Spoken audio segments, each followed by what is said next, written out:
Hello and welcome to episode 11 of the Take It Offline podcast, the Carson Wentz edition of the Take It Offline podcast.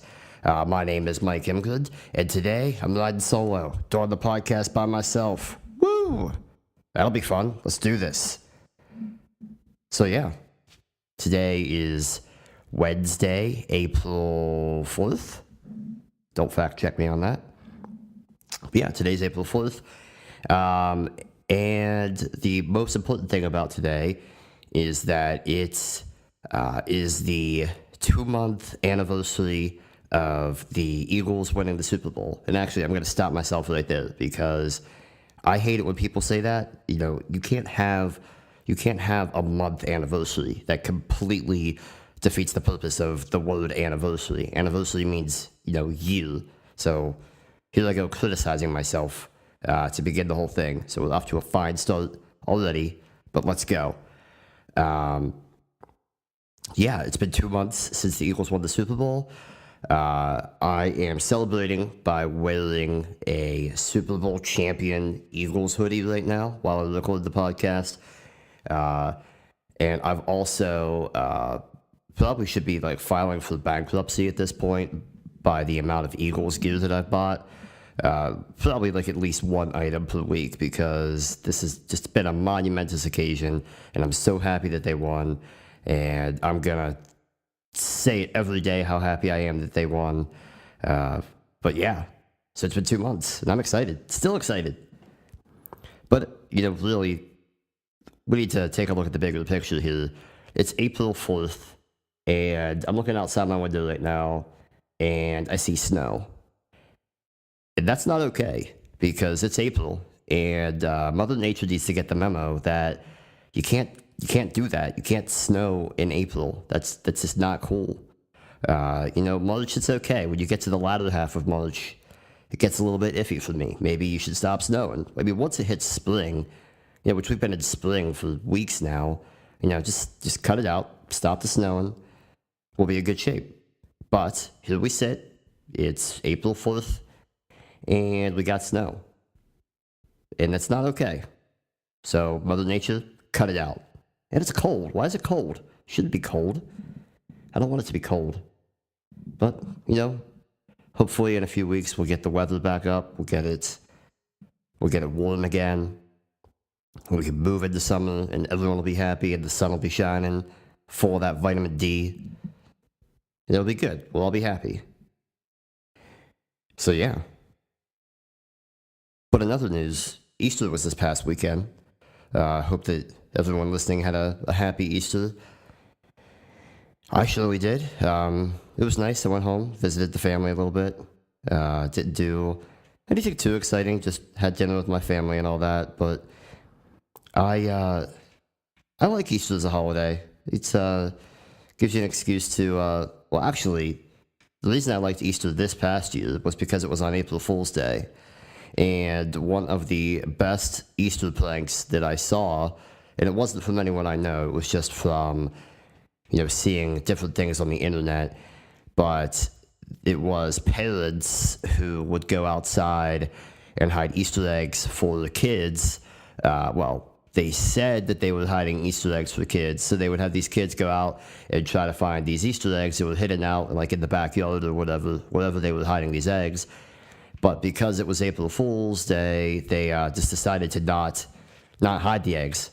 So they had these kids outside hunting for eggs that were not even there, which I thought was hilarious, which is just completely mean, for one, but funny at the same time. If you were the one who set up this prank, but, you have kids outside looking for eggs that are not even out there, which I thought was really funny.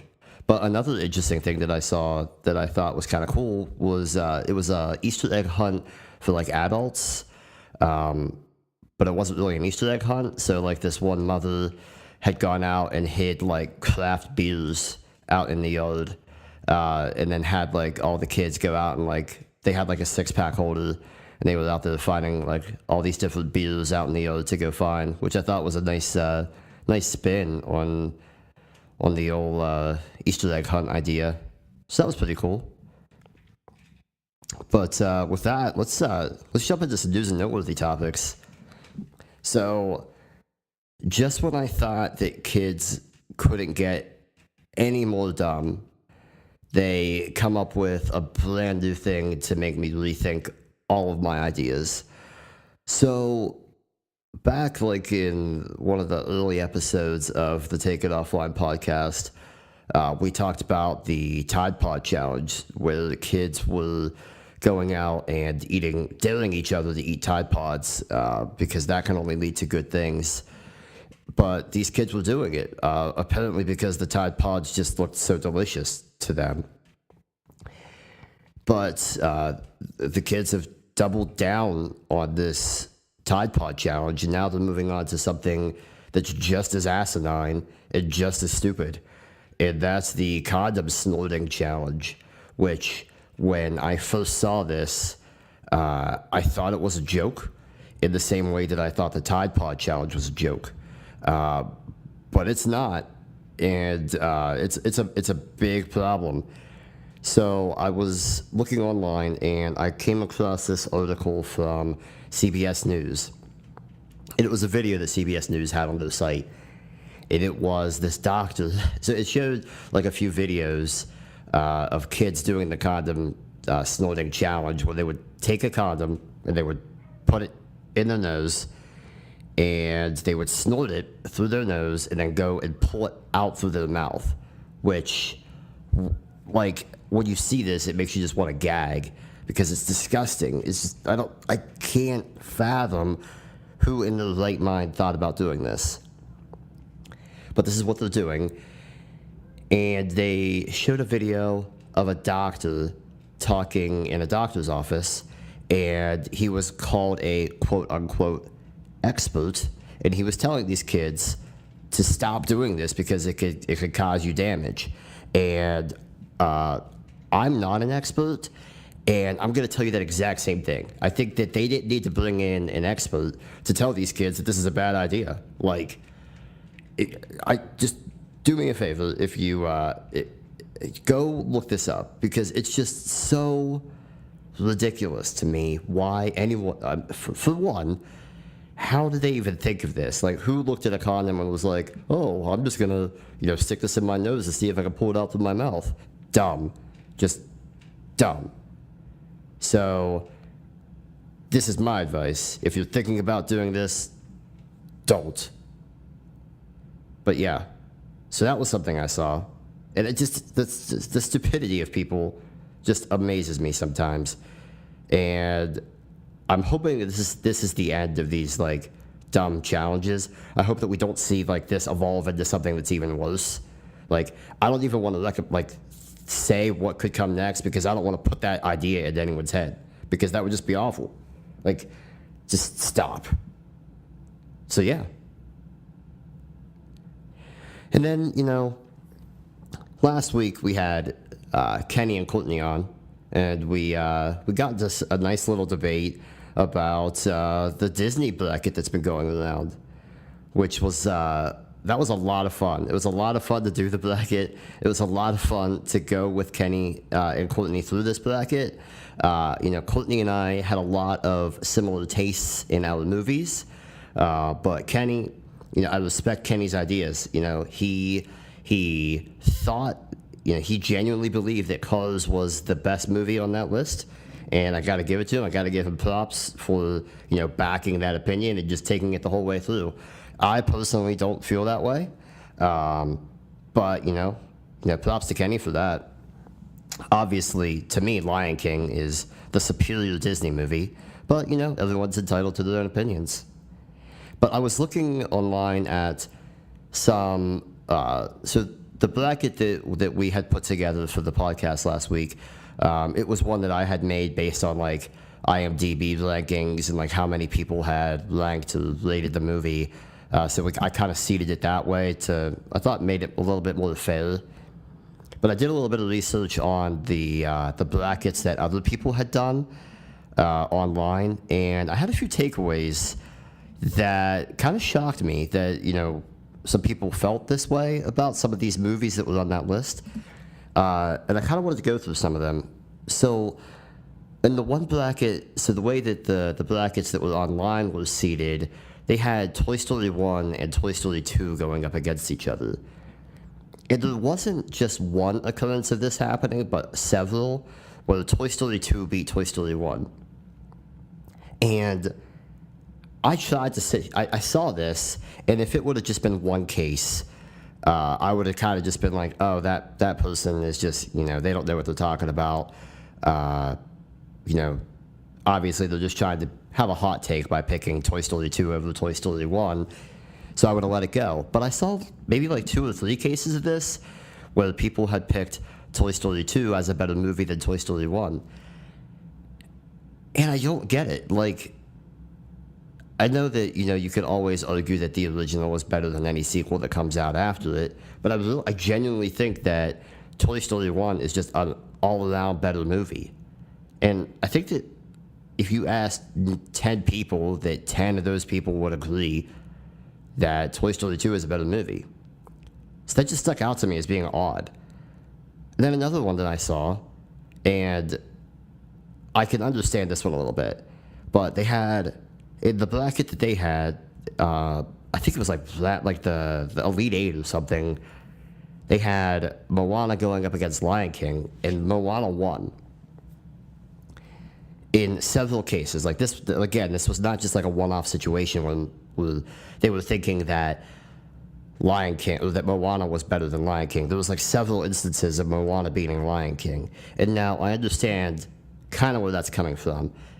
You probably have younger kids who are taking a look at these brackets, having a little bit of recency bias and looking at Moana and being like, oh yeah, Moana's a good movie, and I haven't seen Lion King in forever, and it's out of date, so we're going to pick Moana over Lion King. And this is what I got to say about that. I'm a humongous Moana advocate. Moana is an awesome movie, but you got to respect Lion King. You have to. It's one of the OGs. It's an amazing story, and it has an amazing soundtrack, amazing characters. James Earl Jones is in it. I mean, that enough should propel Lion King over Moana.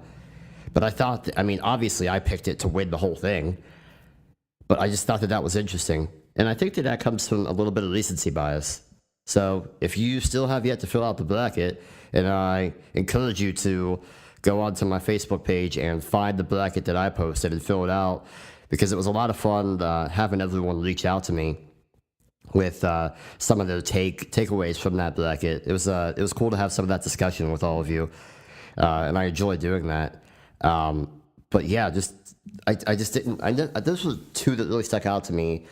Besides some of like the really outrageous ones, like I don't know, I think I saw one where Coco won the whole thing, and I'm like, how can you get to that point? Like Coco's good, don't get me wrong. But I don't know how you would ever get to the point where you're like, yeah, Coco's better than Lion King. Coco's better than Toy Story. Come back to us. That's not the case at all. And then there's definitely some movies on this list that I think were missing. Some that I would have rather seen on the list. That I think would have held up better. Like Nightmare Before Christmas was a complete wild card for me on that list. Like I think if you were to pick, like one of these things is not like the others, I think that Nightmare Before Christmas definitely fit that bill. So I just kind of went through like a list of Disney movies to try to find what some of the omissions from the list that I found. So like Treasure Planet, I loved that movie when it came out. It was missing from the list. Emperor's New Groove, which is a classic. Wreck-It Ralph, which I personally have not seen. I know that the second one's coming out soon, but I feel like a lot of people really like that movie. It was not on the list. Atlantis: The Lost Empire, which is a awesome movie. The Goofy Movie, which is so funny. That's like a mid-90s movie, but that one was so good. I can remember watching that one a lot as a kid. And then I didn't even think about this when I was thinking about Disney movies, but the greatest Disney movie of all time and the greatest sports movie of all time, obviously Invincible, which is the story of Philadelphia Eagles legend Vince Papale. Definitely missing from the list. So whoever made that original bracket needs to revisit that whole thing and add these movies. Because if Invincible is on this list, it's taking the cake. That's a joke. Invincible is just okay. Just okay. But one thing that I did see on the list that I had also completely forgot about was that Remember the Titans was a Disney movie, which is an excellent movie. But yeah, just some omissions that I found. I'm sure that we have not seen the last of this bracket, and I'm sure that people are going to continue to make these outlandish brackets. But it was a lot of fun to do. So with that, I think it's time to move on to the topic of the week. And for the topic of the week this week, I decided to go onto Facebook and open up the mailbag a little bit and let people just ask questions about what would be some fun things to talk about on the podcast. And I got some good responses for some things to talk about. So I'm going to dive into them. And I'm just going to start off hot here. So the first question that we got was, is a hot dog a sandwich? And this is like, if you want to really start a family feud, like if you're at Thanksgiving, you really want to get things like going and get the energy up under them, just stand up at your family table and just say, is a hot dog a sandwich? Because you will get people who have, I'm speaking with firsthand experience here, you will get people who have never even thought about this before to have an opinion, which is amazing. And that's what I love about this specific question. And this question came, I mean, obviously, this is a hot topic sometimes whenever you get into it with people. But this came from Brittany Maholko. She had suggested this question. So I did some research on this, actually. And before I give my opinion, I want to give some objective, I guess not objective because it's somebody's opinion here, but I did a little bit of research on what the different thoughts are on, is a hot dog a sandwich? So I went onto this site, and if you Google, is a hot dog a sandwich, the responses that you get and the things that you find are just next level, just really A plus work by people. So I found out that I went to the site and found out that there's a National Hot Dog and Sausage Council. And if you didn't know that there was such a thing as the National Hot Dog and Sausage Council, then you are in the exact same boat as I am. But there is such a thing, the National Hot Dog and Sausage Council, and apparently their job is to weigh in on everything hot dog and sausage related. So I thought that it was important to get their opinion on this. So what they had said was, and this is from their official site, and I say that kind of, I don't even know. They have an official site, which is just mind-blowing to me.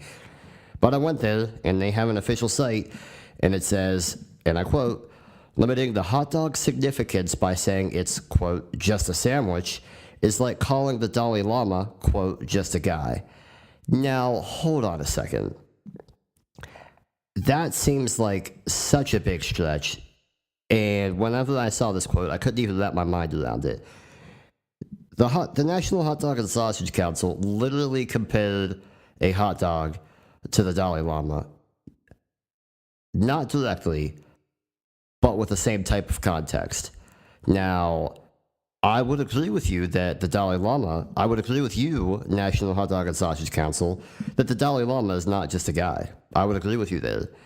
But if you are suggesting that that question is on any level the same as is a hot dog a sandwich, we need to have a talk, because that is something. And I don't think that you could use this as any type of basis for why you think that a hot dog is not a sandwich.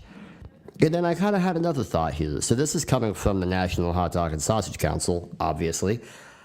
But if I was them, I wouldn't want my hot dog to be classified as a sandwich either. I would want it to be my own unique item because you wouldn't want it grouped into the sandwiches. You would want it to be its own unique thing. You don't want it to be a classification. You want it to be its discrete item.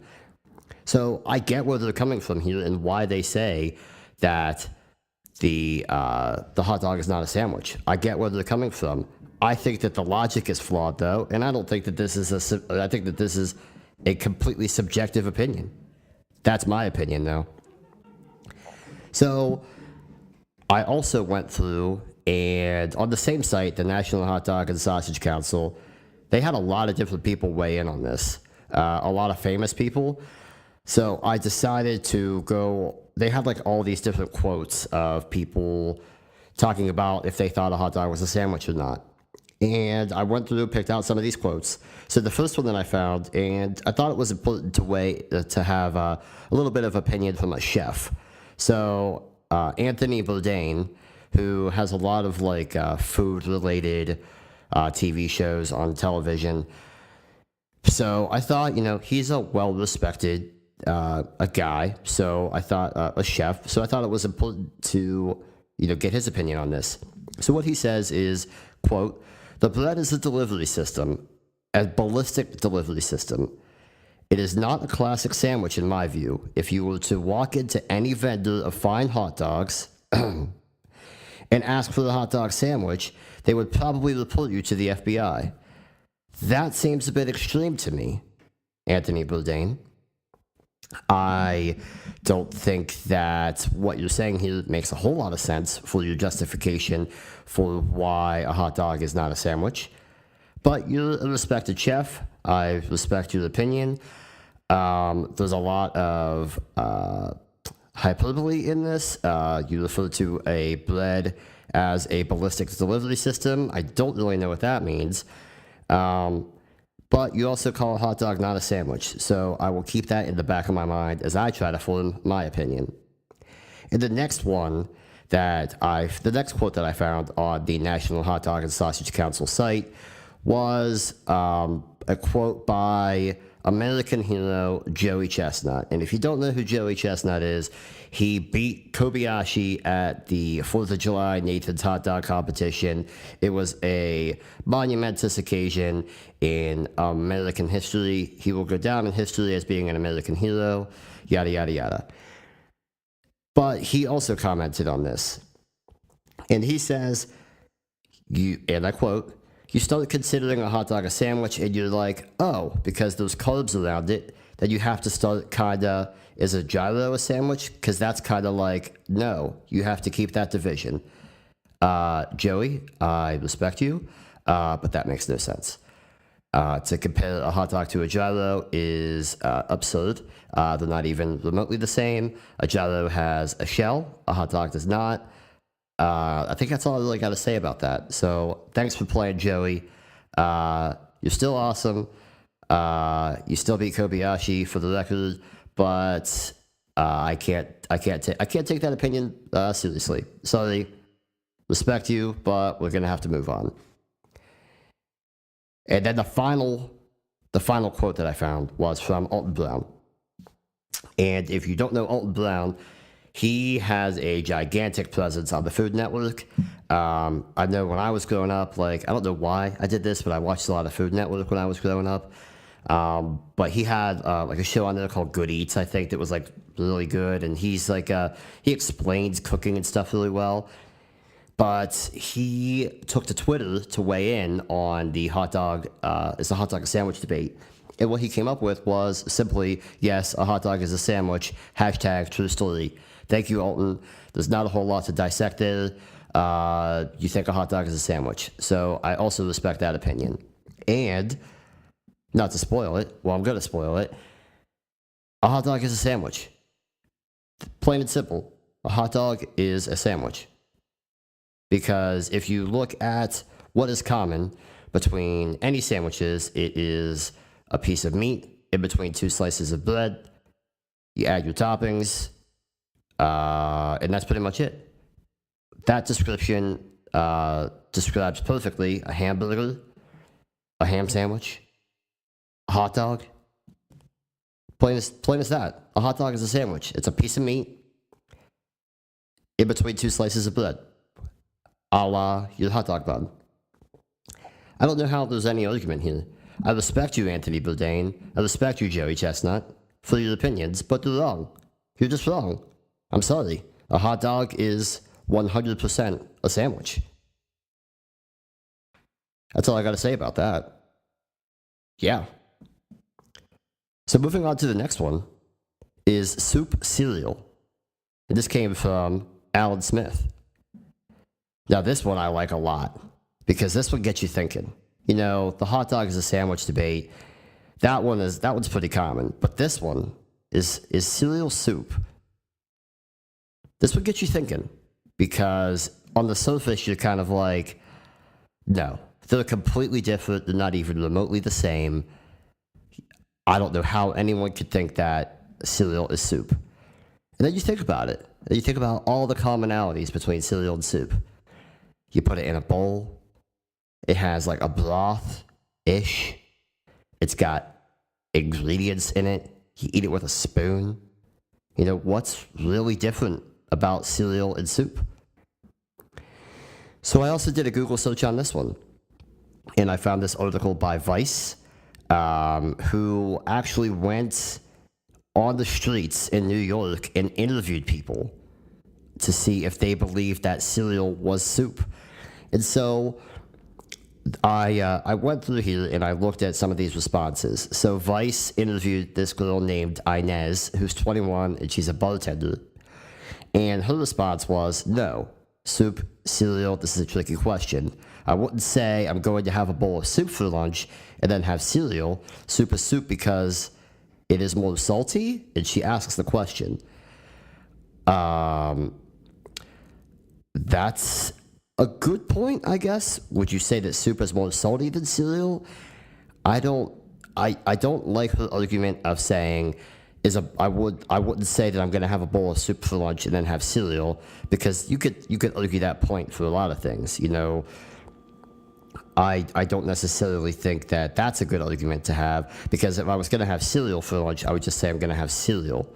You know, I wouldn't say that I'm going to have soup and then have cereal. It's just confusing. I don't like that point that she made it. But she says, the question was asked to her, is cereal more sweet? And she says yes, and then soup has broth and vegetables. Cereal is like oats and grain in milk.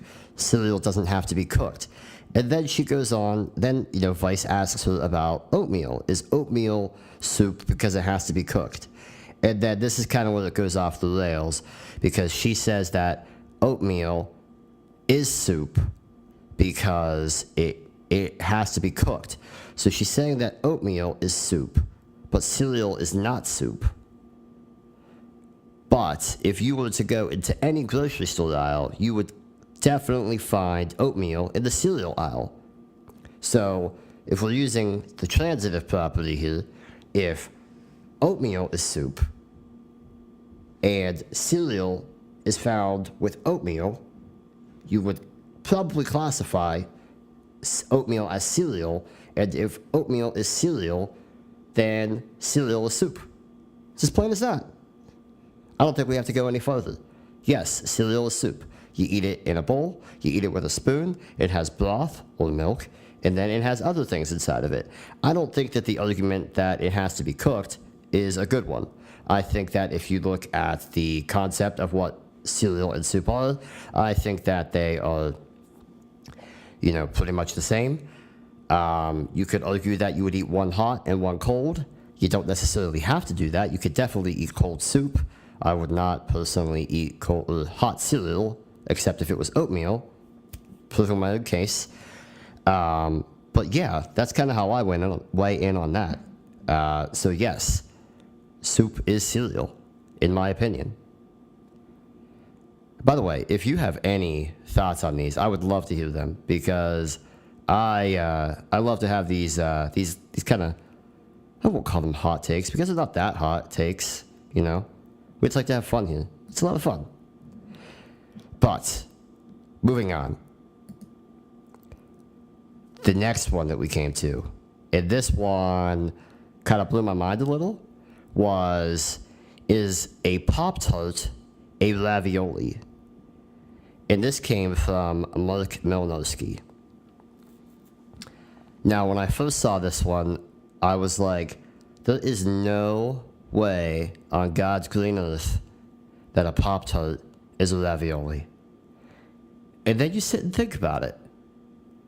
Okay, a ravioli is dough, and it's stuffed with meat and cheese, or meat or cheese, probably. And then you think about what a Pop-Tart is. It's dough, stuffed with usually like some type of pie filling like material. And you're like, maybe they're not so different.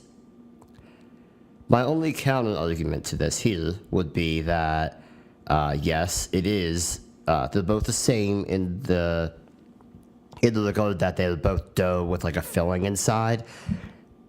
But I don't know, I don't know if you could really say they're exactly the same. But once again, I took to Google, and I actually took to the Twitter.com to get some information on this. And what I found was an official tweet by Pop-Tarts. Like, Pop-Tarts has their own Twitter account. They're at Pop-Tarts US. And they came out with a public service announcement on March 6th. So to them, this was a really big deal. And they have 3 different points in this section. They say, 1, Pop-Tarts are not ravioli. 2, Pop-Tarts are not sandwiches, which that's completely asinine. I don't know who would ever think that a Pop-Tart's a sandwich. And 3, there will never be Tide Pod flavored Pop-Tarts. Pop-Tarts has jokes. They're funny. Huh. But, not to bury the lead, but the first bullet point here is Pop-Tarts are not ravioli. So this is a little bit different to me than the National Hot Dog and Sausage Council saying that their product is not a sandwich. I understand where the Pop-Tarts is coming from, because virtually there's no correlation between a Pop-Tart being a ravioli, because you would never put Pop-Tarts in with tomato sauce and eat them, because that would be gross, for one, and it wouldn't taste really good. Would you eat raviolis by themselves without tomato sauce? Maybe. I'm kind of back and forth on this. I can't really make up my mind. Is a Pop-Tart ravioli? Is a ravioli a Pop-Tart? That's kind of a question I guess you could have too. Is Pop-Tart just the brand? Ooh, here we go. Is Pop-Tart just the brand, and they just make dessert raviolis? I'm just completely analyzing this in my head right now. I think I'm on board with this. I think that's it. I think that Pop-Tart is just a brand of dessert ravioli. Nailed it. We got it. Mark, if you're listening to this, debunked it right there. We got it. A Pop-Tart is just a brand of a dessert ravioli. You can take that to the bank and cash that one. Boom. Nailed it. I like that one. That one on the surface was a lot more difficult than it seemed. Because initially you're just kind of like, oh, yeah, there's no way. Pop-Tart's not ravioli. But we got it. Pop-Tart, dessert ravioli. Book it. Last but not least, we got one from good friend Jen Mersing. And she asks, is lasagna just pasta cake? Jen, I have a simple answer for you on this one. Yes. Lasagna is absolutely pasta cake. You take a baking pan, you put ingredients in it, you put it into the oven, and you bake it. And you bring it out of the oven, and you cut it into slices. You cut lasagna into slices like a cake, and then you eat it. The only difference is that, well, you would probably never eat lasagna for dessert. Unless you want to, which if you want to, by all means, have at it. I'm not one to judge. That one to me was a pretty easy one though. Lasagna is absolutely pasta cake. So yeah, that was a good one. Good job, Jen. Thanks for the questions. So yeah, that's what I got for you this week. A little bit of a shorter show, but thought I'd try my chops out at this solo stuff again. I like doing this. It's fun. These podcasts are fun. It's been a wild ride of having all these fun people come on the podcast and talk about fun things, and I've been enjoying it.